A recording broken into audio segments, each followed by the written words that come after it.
केन्द्रमंत्री धर्मेन्द्र प्रधानक शुभ जन्मदिन अवसर में अनुगुल एफसीआई स्थित श्री जगन्नाथ मंदिर में शुक्रवार 108टी दीप प्रज्वलन कर अवसर में भक्त माने और शुभेच्छु माने प्रभु श्री जगन्नाथ निकट में धर्मेन्द्र प्रधानक सुस्थ सुखमय और दीर्घायु जीवन सह तांकर निरंतर लोकसेवा प्रार्थना करथिले। धार्मिक परिवेश मध्य आयोजित यह कार्यक्रम में बहु संख्यक भक्त और स्थानीय व्यक्ति विशेष जोगदे 108 दीप प्रज्वलन करने सह प्रार्थना रे सामिल होते। कार्यक्रम शेष में प्रसाद सेवन व्यवस्था करा जायतिला। केंद्र मंत्री धर्मेन्द्र प्रधान आज जन्मदिवस सुस्थ निरामय एवं जनसाधारण प्रति जो उत्सर्गीकृत मनोभाव अच्छी से आज आम दीप प्रदान करूँ। तालचेर फर्टिलाइजर लेबर यूनियन नूतन भाव में आत्मप्रकाश करी से यूनियन तरफ आज जन्मदिन आम उत्साह सहित पालन करूँ। दीपदान जगन्नाथ पाखे कर दीर्घ निरामय जीवन कामना कर देखु आज एफसीआई जगन्नाथ मंदिर में आम दीपदान कलु।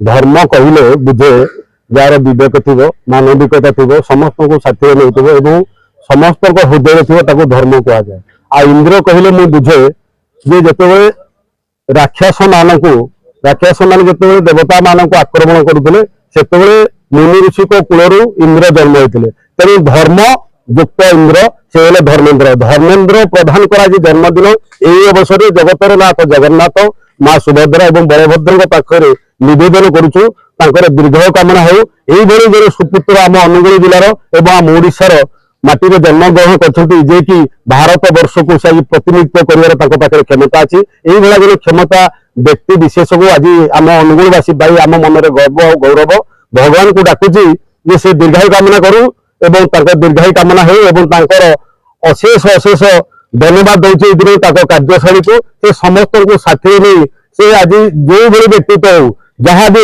हृदय आज समस्त बचती या बड़ी गर्व और गौरवर कथा कि ना। आमर ओडिशार गौरव धर्मेन्द्र भाई जन्मदिन शुभेच्छा और अभिनंदन।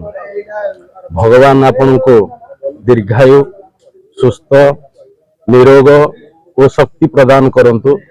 समाजर बृहत्तर स्वार्थ और प्रगति पाई आपण जो देश सेवा करुछंदी आमे माने समस्ते आपण प्रति प्रेरित। आज जगन्नाथ महाप्रभु ठारे एफसीआई स्थित 108 दीप प्रज्वलन करागला।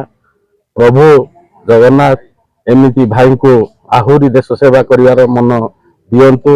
माँ लक्ष्मी तांको प्रति कृपा हुंतु।